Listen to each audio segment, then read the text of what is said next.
Hi viewers, welcome to our channel. ప్రస్తుతం మనతో పాటు senior journalist Damoh Bala sir వారితో మాట్లాడారు. నమస్కారం సార్. సార్, వైసీపీ వాళ్ళు తిరుమలలో మరో స్కామ్ చేశారని చెప్పేసి ఒకటి బయట పెట్టడానికి చూస్తున్నాం సార్. మరి ఏం జరిగింది తిరుమలలో? ఏం స్కామ్ సార్? తిరుమలలో వైసీపీ వాళ్ళు అనేక స్కాములు చేస్తున్నారు. గతంలో కూడా విమర్శలు వచ్చాయి. ముఖ్యంగా అక్కడ కిరణ్ రాయల్ జనసేన నాయకుడు, ఆయన ఎప్పటి నుంచో అనేక ప్రెస్ మీట్లు పెట్టి ముఖ్యంగా రోజా, పెద్దిరెడ్డి రామచంద్రారెడ్డి, అక్కడ నారాయణ స్వామి ఉప ముఖ్యమంత్రిగా పనిచేశారు. ఇలాంటి వాళ్ళంతా కూడా తిరుమలలో చాలా స్కాములు చేస్తున్నారు. అక్కడ మఠానికి సంబంధించిన భూముల్ని వీళ్ళు ఆక్యుపై చేసుకున్నారు. ఇలాంటివి ఎప్పటి నుంచో చెప్తున్నారు. ఇప్పుడు కొత్తగా వీళ్ళ ప్రభుత్వం వచ్చింది కాబట్టి వాటిని అన్నింటినీ బయట తీస్తున్నారు. ముఖ్యంగా నిన్న వాళ్ళు కొంతమంది శ్రీనివాసానంద స్వామి అనే ఆ స్వామితో పాటు ఇంకొంతమంది స్వాములు, దాదాపు 4 స్వాములు, కొంతమంది హిందూ సంస్థలకు సంబంధించిన ధార్మిక నాయకులు, వీళ్ళంతా కూడా శారదాపీఠ నిర్మాణాలు జరుగుతున్నాయి, వాటిని వీళ్ళు విజిట్ చేశారు. అంటే శారదాపీఠం మనం ఆ మధ్య కూడా ఒక స్టోరీ చెప్పుకున్నాం, స్వరూపానంద స్వామిది. ఆ స్వామి జగన్ హెల్ప్ తీసుకొని ఆయన అనేక ఆస్తులు సంపాదించాడనేది తెలుగుదేశం వాళ్ళు కూడా విమర్శించారు. అట్లాగే ఆయన అనేక అవకతవకలకు పాల్పడ్డాడని, అక్కడ సెక్యూరిటీ పేరుతో ఆయన పెద్ద ఎత్తున పోలీసుల్ని వాళ్ళని పికెటింగ్ పెట్టుకున్నాడని వాటన్నిటిని కూడా తీసేసింది. దానికి దాదాపు 20 నుంచి 24 లక్షలు ఖర్చు అయిందని, సో అదంతా కూడా వేస్ట్ అని చంద్రబాబు ప్రభుత్వం తీసేశారు. ఇప్పుడు ఆయన మీద కొంత దృష్టి పెట్టినట్టుగా అర్థమవుతుంది ఈ స్వామి మీద.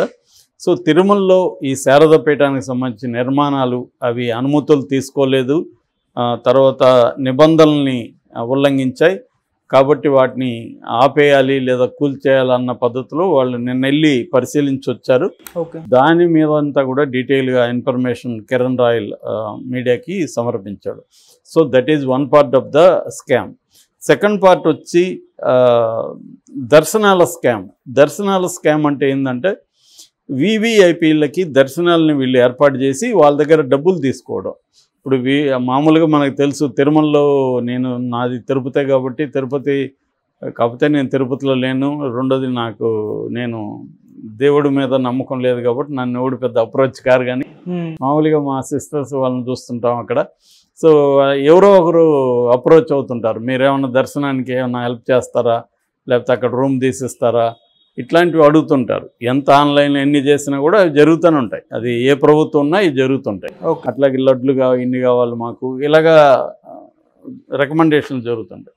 సో దానికి వాళ్ళు డబ్బులు పే చేయడానికి కూడా రెడీగా ఉంటారు. ఇప్పుడు ప్రత్యేక దర్శనాలు ఉంటాయి, బ్రేక్ దర్శనాలు ప్రత్యేక, అవి నాకు కూడా పెద్ద ఐడియా లేదు. అవి ఏదో మొత్తానికి వివిఐపీల దర్శనాలు ఉంటాయి కదా, దానికి డబ్బులు ఇచ్చి కుటుంబాలు వచ్చి చేసుకుంటుంటారు అనేది వీళ్ళు చెప్తున్నారు. అలాగా పెద్దిరెడ్డి, రోజా వీళ్ళు పెద్ద ఎత్తున ఈ దర్శనాలు, పెద్దిరెడ్డి, రోజా, నారాయణ స్వామి వీళ్ళు 3 పేరు వీళ్ళు చెప్తున్నారు.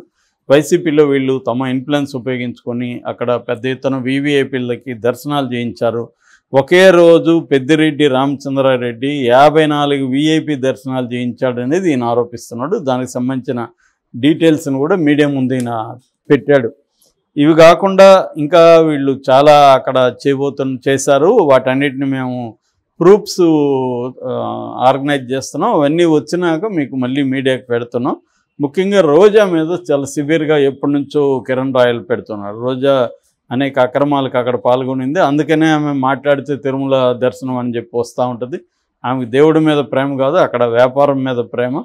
సో అందుకే వస్తూ ఉంటుంది అనేది గతంలో చెప్పారు. ఇప్పుడు వరుసగా కుంభకోణాలు, వైసీపీ కుంభకోణాలు బయటికి తీస్తున్న క్రమంలో తిరుమలలో ఏమేమి కుంభకోణాలు అనేవి కూడా బయటికి తీస్తున్నారు. ఆల్రెడీ తెలుగుదేశం మీడియా గతంలో కూడా అక్కడ ధర్మారెడ్డి ఈవో కావచ్చు, లేకపోతే ఎస్వి సుబ్బారెడ్డి ఆయన చైర్మన్ బోర్డుకి, ఆ తర్వాత కరుణాకర్ రెడ్డి అయ్యాడు. సో వీళ్ళందరూ కూడా అక్కడ వివిఐపీల ద్వారా పట్టుకొని నేషనల్ లెవెల్లో వివిధ వ్యవస్థల్లో తమ పట్టు కోసం తిరుమలని ఉపయోగించుకుంటున్నారు అనేది తెలుగుదేశం మీడియా, ఆంధ్రజ్యోతి, ఈనాడు వీళ్ళు గతంలో కూడా రాశారు.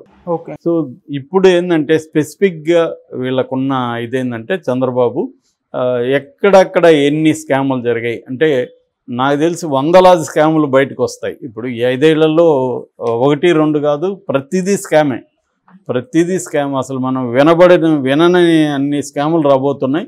రోజుకి 4, 5, 10 తీస్తున్నారు బయటికి.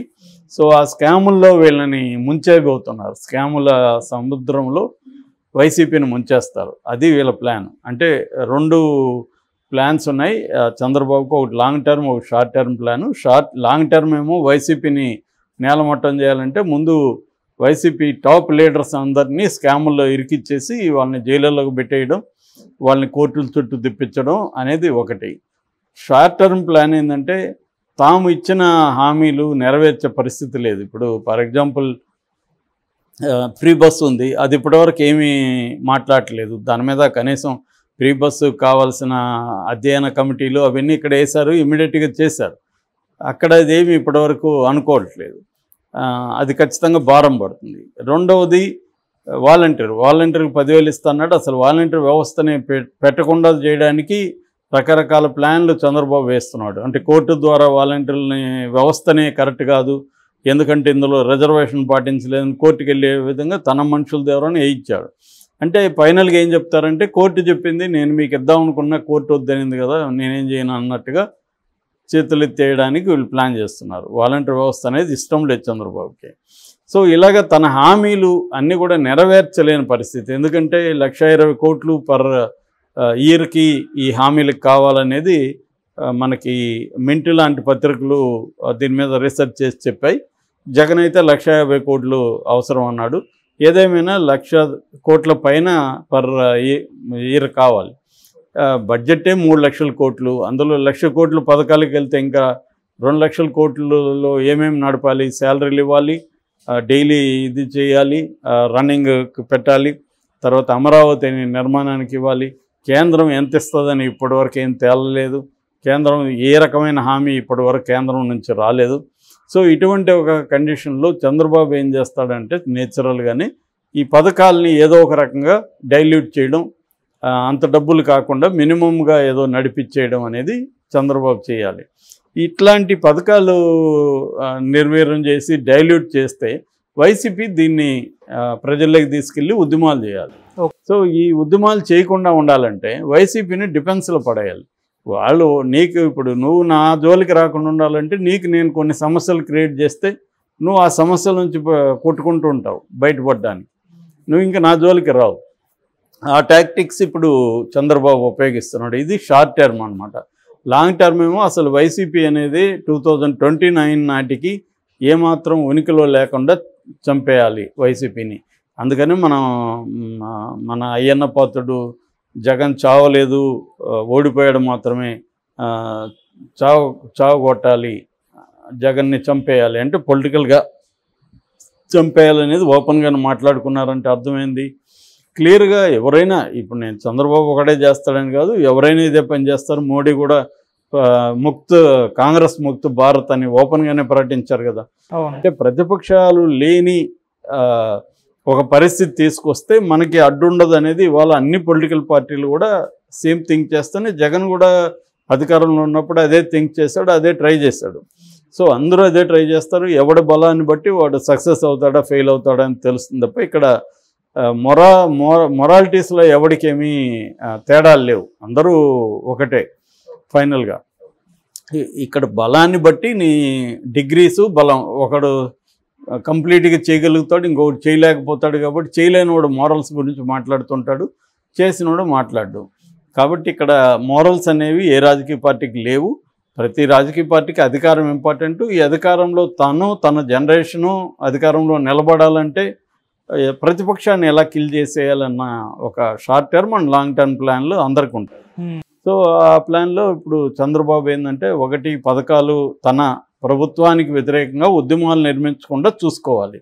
ఎందుకంటే ఇంకో ఉన్నది ఏది కాంగ్రెస్ సిపిఐ-సిపిఎంలో ఉన్నాయి. సిపిఐ-సిపిఎంలో ఎక్కువ మంది ఆల్రెడీ చంద్రబాబుతో ఉన్నారు. కాంగ్రెస్ పార్టీ పెద్దగా పోరాడే పరిస్థితి లేదు. ఉన్నది వైసీపీని నిర్వీర్యం చేసేస్తే తను అనుకున్నది సాధించగలుగుతాడు. తన మీడియా ఉంది, ఆ మీడియా ప్రజల మైండ్లని ఇన్ఫ్లుయెన్స్ చేసి మ్యానుఫ్యాక్చరింగ్ కాన్సెప్ట్ క్రియేట్ చేస్తాయి. సో 2029కి తనకి ఎదురుండదు. అనేది చంద్రబాబు ప్లాను. ఓకే సో ఇందులో భాగంగా ఇటువంటి కుంభకోణాలు బయటకు వస్తుంటాయి. Okay thank you so much.